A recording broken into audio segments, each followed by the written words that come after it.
जय हिंद मेरे प्यारे दोस्तों। आज है 18 मार्च 2025 और सुबह के 4 बज रहे हैं। आज के जितने भी महत्वपूर्ण करंट अफेयर्स होंगी वो सभी हम इस वीडियो में डिस्कस करेंगी और महत्वपूर्ण करंट अफेयर के साथ साथ हम स्टैटिक जीके को भी कवर करेंगे ताकि आपकी प्रतियोगिता परीक्षा की तैयारी संपूर्ण तरीके से हो सके। तो आइए शुरू करते हैं आज का महत्वपूर्ण current affairs with static GK. आज का पहला प्रश्न है, किसने 15वीं हॉकी इंडिया सीनियर महिला राष्ट्रीय चैंपियनशिप 2025 का खिताब जीता है? तो झारखंड ने जीता है। किसने जीता है 15वीं हॉकी इंडिया सीनियर महिला राष्ट्रीय चैंपियनशिप 2025 का खिताब? तो झारखंड ने जीता है मेरे प्यारे दोस्तों। अब यहाँ पर हॉकी की बात की जा रही है तो हॉकी से क्या क्या महत्वपूर्ण प्रश्न बनते हैं? तो देखो, हॉकी का जो पहला क्लब था उसका नाम था ब्लैक हिथ एंड एबी क्लब। इसकी स्थापना 1861 में इंग्लैंड में हुई थी। हॉकी की जो सर्वोच्च संस्था है उसका नाम है इंटरनेशनल हॉकी फेडरेशन और इसका हेडक्वार्टर है लुसाने में। इंटरनेशनल हॉकी फेडरेशन जो है इसकी स्थापना कब हुई? तो 7 जनवरी 1924 को इसकी स्थापना हुई और इसके प्रेसिडेंट कौन है? तो तैयब इकरम है, इंटरनेशनल हॉकी फेडरेशन के अध्यक्ष दोस्तों। सीईओ कौन है? तो थैरी विल है, इंटरनेशनल हॉकी फेडरेशन के चीफ एग्जीक्यूटिव ऑफिसर। विश्व का सबसे बड़ा हॉकी स्टेडियम का नाम है बिरसा मुंडा हॉकी स्टेडियम जो ओडिशा के राउरकेला में स्थित है। अच्छा, आप बताओ कमेंट बॉक्स में कि दुनिया का सबसे बड़ा क्रिकेट स्टेडियम कौन है और कहाँ है? हॉकी का प्रथम वर्ल्ड कप जो हुआ था वो 1971 में हुआ था और ये कहाँ हुआ था? तो बार्सिलोना स्पेन में हुआ था। विजेता कौन था? पाकिस्तान और उपविजेता कौन था? तो स्पेन था। हॉकी में खिलाड़ियों की संख्या 11 होती है। हॉकी वर्ल्ड कप 2023 का आयोजन हुआ था भारत में और विजेता कौन था? जर्मनी और उपविजेता कौन था? तो बेल्जियम था मेरे प्यारे दोस्तों हॉकी मैच की अवधि होती है 60 मिनट की। भारत ने पहली हॉकी वर्ल्ड कप 1975 में जीता था जिसका आयोजन मलेशिया में हुआ था और उपविजेता पाकिस्तान था। हॉकी का जादूगर के नाम से जानते हैं मेजर ध्यानचंद्र को। और राष्ट्रीय खेल दिवस कब मनाया जाता है? तो 29 अगस्त को मनाया जाता है राष्ट्रीय खेल दिवस मेरे प्यारे दोस्तों, मेजर ध्यानचंद्र की जयंती पर। पहला अंतर्राष्ट्रीय मैच हॉकी का हुआ था 26 जून 1895 को और ये जो हुआ था वो वेल्स एवं आयरलैंड के बीच हुआ था। हॉकी के महत्वपूर्ण स्टेडियम को देख लो एक बार। शिवाजी स्टेडियम कहाँ है? तो दिल्ली में है और दिल्ली है यमुना रिवर के किनारे। कलिंग स्टेडियम कहाँ है? तो भुवनेश्वर में है। सिरालू हॉकी स्टेडियम है शिमला में और शिमला में केंद्रीय आलू अनुसंधान संस्थान भी है। लिवैली हॉकी स्टेडियम लंदन में है। मेजर ध्यानचंद्र स्टेडियम दिल्ली में है। सरदार वल्लभ भाई पटेल स्टेडियम जो है ये रायपुर में है। देखो, हॉकी जो है आपका वो भारत और पाकिस्तान का राष्ट्रीय खेल है। हॉकी के महत्वपूर्ण ट्रॉफी और कप को देखते हैं। वेटन कप, रंगा स्वामी कप, आगा खां cup, Begum Rasool trophy, Maharaja Ranjit Singh gold cup, lady Ratan Tata trophy, Guru Nanak championship, Dhyanchandra trophy, Nehru trophy, Scindia gold cup, Murugappa gold cup, Wellington cup और इंदिरा गांधी गोल्ड कप का संबंध दोस्तों किस खेल से है? तो हॉकी से है। फिर से एक बार कप को रिवीजन कर लेते हैं। वटन कप, रंगा स्वामी कप, आगा खां cup, Begum Rasool trophy, Maharaja Ranjit Singh gold cup, lady Ratan Tata trophy, Guru Nanak championship, Dhyanchandra trophy, Nehru trophy, Scindia gold cup, Murugappa gold cup, Wellington cup और इंदिरा गांधी गोल्ड कप का संबंध किस खेल से है? तो हॉकी से है।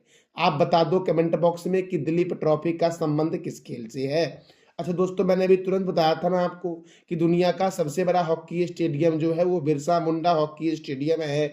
यह कहाँ है ये आप बता दो कमेंट बॉक्स में। दोस्तों अगले प्रश्न की ओर बढ़ते हैं। हमारा अगला प्रश्न है, वर्ल्ड पैरा एथलेटिक्स 2025 में पदक तालिका में कौन शीर्ष पर रहा है? तो अपना प्यारा देश भारत जो है वो world para athletics grand prix 2025 में पदक तालिका में प्रथम स्थान पर रहा है। दोस्तों देखो, अब भारत रहा है प्रथम स्थान पर, तो भारत ने 45 स्वर्ण पदक जीता, 40 रजत पदक जीता और 49 कांस्य पदक जीता। और इसी के साथ भारत ने कुल पदक जो जीता वर्ल्ड पैरा एथलेटिक्स चैंपियनशिप 2025 में, वो 134 पदक जीता। अच्छा, वर्ल्ड पैरा एथलेटिक्स चैंपियनशिप 2025 का आयोजन कहाँ हुआ? तो नई दिल्ली के जवाहरलाल नेहरू स्टेडियम में इसका आयोजन हुआ मेरे प्यारे दोस्तों। अच्छा, जापान की राजधानी क्या है? टोक्यो। चीन की राजधानी क्या है? बीजिंग। और पाकिस्तान की राजधानी क्या है दोस्तों? तो इस्लामाबाद है पाकिस्तान की राजधानी। भारत और चीन के बीच मैकमोहन रेखा है और भारत और पाकिस्तान के बीच रेड क्लिफ रेखा है दोस्तों। अगला प्रश्न है, WPL 2025 का खिताब किसने जीता है? अर्थात वुमेन्स प्रीमियर लीग 2025 का खिताब किसने जीता है? तो ये जीता है मुंबई इंडियंस ने दोस्तों, MI ने जीता है। और उप विजेता कौन था? तो दिल्ली कैपिटल्स था, याद रखना। अब महिला प्रीमियर लीग से और क्या क्या प्रश्न बन सकते हैं एग्जाम के दृष्टिकोण से? तो देखो दोस्तों, महिला प्रीमियर लीग का आयोजन जो हुआ था, पहला मैच 14 फरवरी 2025 को हुआ था और आखिरी मैच जो हुआ वो 15 मार्च 2025 को हुआ था। संस्करण था इस बार तीसरा और प्रायोजक कौन था? तो टाटा समूह था इस बार WPL का प्रायोजक। इसमें कुल टीमें 5 थी, कुल मैच 22 खेले गए। फाइनल मैच मुंबई के ब्रेबोर्न स्टेडियम में हुआ। विजेता को दिया गया 6 करोड़ की राशि और उप विजेता को मिला 3 करोड़ दोस्तों। अब देखो, विजेता कौन था? तो MI अर्थात मुंबई इंडियंस था और मुंबई इंडियंस दोस्तों विजेता था। तो विजेता कौन था? तो दिल्ली कैपिटल्स था मेरे प्यारे दोस्तों। अब देखो, तो 2025 का जो WPL था वो जीता MI ने। तो 2024 का जो WPL था वो किसने जीता था?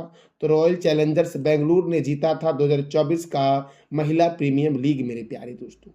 अब महिला प्रीमियर लीग 2025 में ऑरेंज कप किसे दिया गया? तो नेटली साइबर ब्रट को दिया गया। ये MI की तरफ से खेलती है, मतलब मुंबई इंडियंस की तरफ से खेली और इन्होंने 10 मैच में 523 रन लगाया।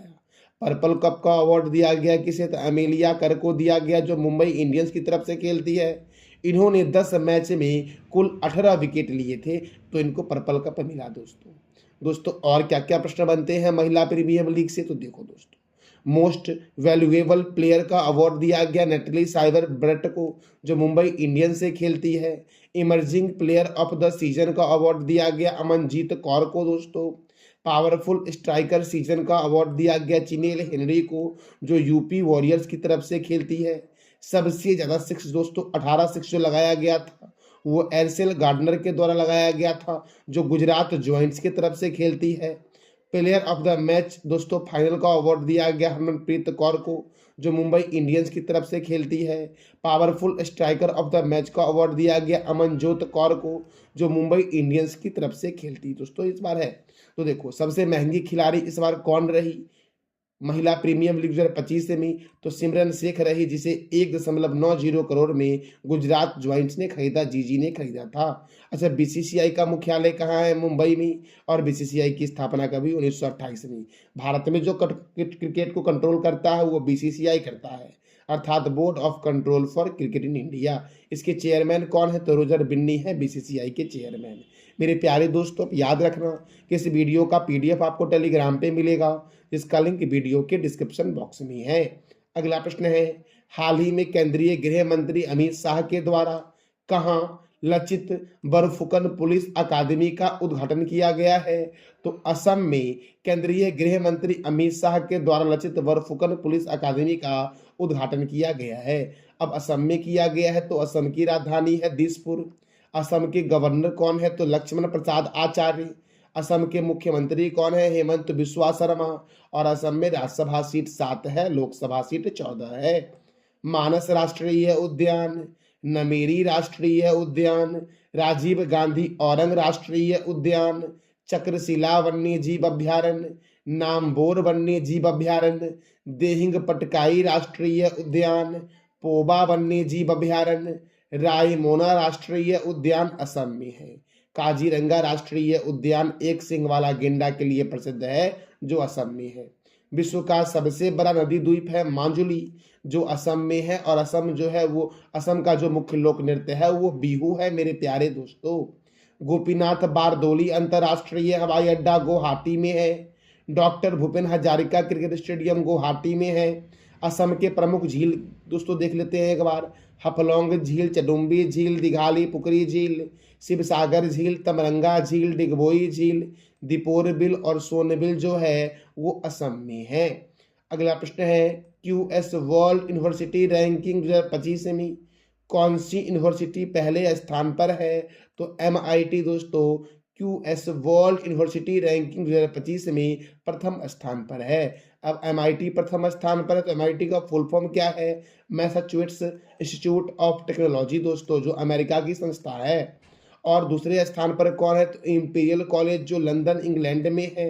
ऑक्सफोर्ड यूनिवर्सिटी दोस्तों इंग्लैंड का ही है जो तीसरे स्थान पर है। और हार्वर्ड यूनिवर्सिटी जो अमेरिका का है ये चौथे स्थान पर है दोस्तों। भारत में IIT बॉम्बे को 118वां स्थान दिया गया है। नई दिल्ली को IIT दिल्ली को दिया गया 150वां स्थान और IISc बेंगलोर को दिया गया है 211वां स्थान दोस्तों क्यूएस वर्ल्ड यूनिवर्सिटी रैंकिंग के तहत। तो प्रथम स्थान पर अमेरिका का MIT विश्वविद्यालय है, दूसरे स्थान पर इंपीरियल कॉलेज लंदन है, तीसरे स्थान पर ऑक्सफोर्ड यूनिवर्सिटी है और चौथे स्थान पर हार्वर्ड यूनिवर्सिटी है। और भारत में प्रथम स्थान पर कौन है? तो IIT बॉम्बे दोस्तों, जिसको पूरे वर्ल्ड में 118 स्थान दिया गया है। पाकिस्तान के किस अलगाववादी उग्रवादी समूह ने 11 मार्च 2025 को ट्रेन हाईजैक कर लिया? पाकिस्तान के किस अलगाववादी उग्रवादी समूह ने 11 मार्च, कब दोस्तों? तो 11 मार्च वर्ष 2025 को ट्रेन को हाईजैक कर लिया। तो बलूच लिबरेशन आर्मी ने दोस्तों, किसने किया था ये काम? तो बलूच लिबरेशन आर्मी के द्वारा क्या किया गया था? तो ट्रेन को हाईजैक कर लिया गया था दोस्तों।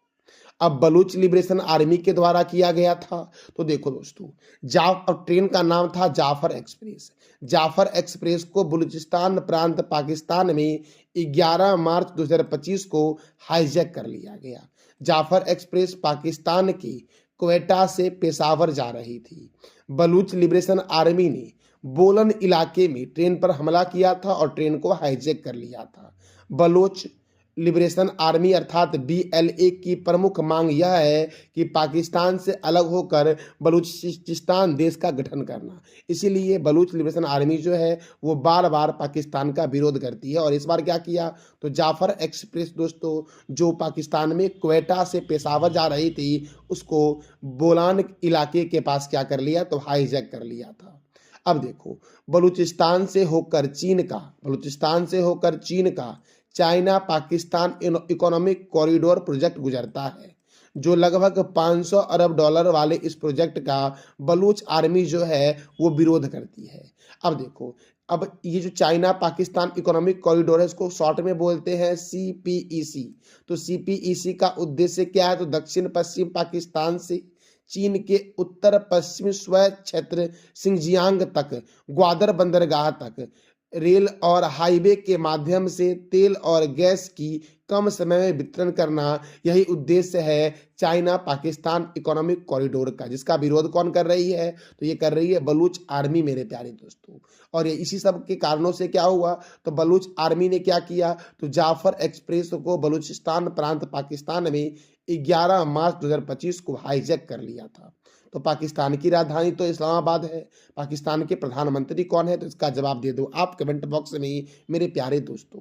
केंद्र सरकार ने इंडियन रेलवे फाइनेंस कॉरपोरेशन को किस रत्न का दर्जा दिया है? तो नवरत्न का दर्जा दिया गया है केंद्र सरकार के द्वारा इंडियन रेलवे फाइनेंस कॉरपोरेशन को दोस्तों।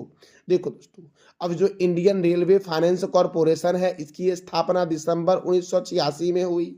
इसका मुख्यालय नई दिल्ली में है। वर्तमान में नवरत्न कंपनियों की संख्या 26 है और महारत्न कंपनियों की संख्या 14 है। भारत में नवरत्न कंपनियों की दर्जा देने की शुरुआत जो हुई थी वो 1997 में हुई थी, जबकि भारत में महारत्न कंपनियों को दर्जा देने की शुरुआत हो गई थी 2009 में मेरे प्यारे दोस्तों। यह बहुत ही महत्वपूर्ण है। नवरत्न कंपनियों को दर्जा देना कब शुरू किया गया था? 1997 में, और महारत्न कंपनियों को दर्जा देना 2009 में शुरू किया गया था। अगला प्रश्न है, फीडे शतरंज विश्व कप 2025 का आयोजन भारत के किस शहर में किया जाएगा? तो फीडे शतरंज विश्व कप 2025 का आयोजन जो किया जाएगा वो नई दिल्ली में किया जाएगा। अब नई दिल्ली में किया जाएगा, तो नई दिल्ली में इंदिरा गांधी अंतर्राष्ट्रीय हवाई अड्डा है। नीति आयोग जो गैर संवैधानिक निकाय है, इसका भी मुख्यालय कहाँ है, तो नई दिल्ली में है। नीति आयोग का फुल फॉर्म होता है national institution for transforming India. केंद्रीय रिजर्व पुलिस बल सीआरपीएफ की स्थापना 1939 में हुई। राष्ट्रीय क्रेडिट कोर की स्थापना 1948 में हुई। भारत तिब्बत सीमा पुलिस की स्थापना 1962 में हुई। सीमा सुरक्षा बल की स्थापना 1965 में हुई। राष्ट्रीय सुरक्षा गार्ड की स्थापना 1984 में हुई। केंद्रीय औद्योगिक सुरक्षा बल की स्थापना 1969 में हुई। और हुमायूं का मकबरा का निर्माण हाजी बेगम ने करवाया था। और ये सभी कहाँ है, तो नई दिल्ली में है मेरे प्यारे दोस्तों। अगला प्रश्न है, विश्व किडनी दिवस कब मनाया जाता है, तो 13 मार्च को मनाया जाता है विश्व किडनी दिवस मेरे प्यारे दोस्तों। ये वाला इंपॉर्टेंट डे दोस्तों छूट गया था, जिस कारण से आज मैं आपको बता रहा हूँ कि विश्व किडनी दिवस कब मनाया गया था, तो 13 मार्च को मनाया गया था। और इस बार के किडनी दिवस का थीम क्या था, तो क्या आपकी किडनी ठीक है, समय रहते पता लगाएं और किडनी के स्वास्थ्य की रक्षा करें, अर्थात are your kidneys okay, detect year early, protect kidney health, यही थीम था इस बार के विश्व किडनी दिवस का। अंतर्राष्ट्रीय व्हील चेयर दिवस कब मनाया जाता है, 1 मार्च को। शून्य भेदभाव दिवस कब मनाया जाता है, 1 मार्च को। विश्व समुद्री घास दिवस 1 मार्च। विश्व नागरिक सुरक्षा दिवस कब मनाया जाता है, तो 1 मार्च को मनाया जाता है। विश्व वन्य जीव दिवस 3 मार्च। विश्व श्रवण दिवस 3 मार्च।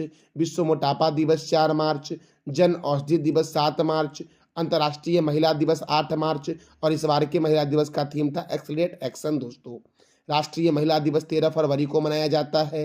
अंतर्राष्ट्रीय महिला न्यायाधीश दिवस 10 मार्च। नो स्मोकिंग डे 12 मार्च को मनाया गया। अंतर्राष्ट्रीय गणित दिवस कब मनाया गया, तो 14 मार्च को मनाया गया। अंतर्राष्ट्रीय गणित दिवस मेरे प्यारे दोस्तों कब मनाया गया, अंतर्राष्ट्रीय गणित दिवस, तो क्या बोलोगे आप, 14 मार्च को मनाया गया। पाई दिवस भी 14 मार्च को मनाया जाता है, याद रखना।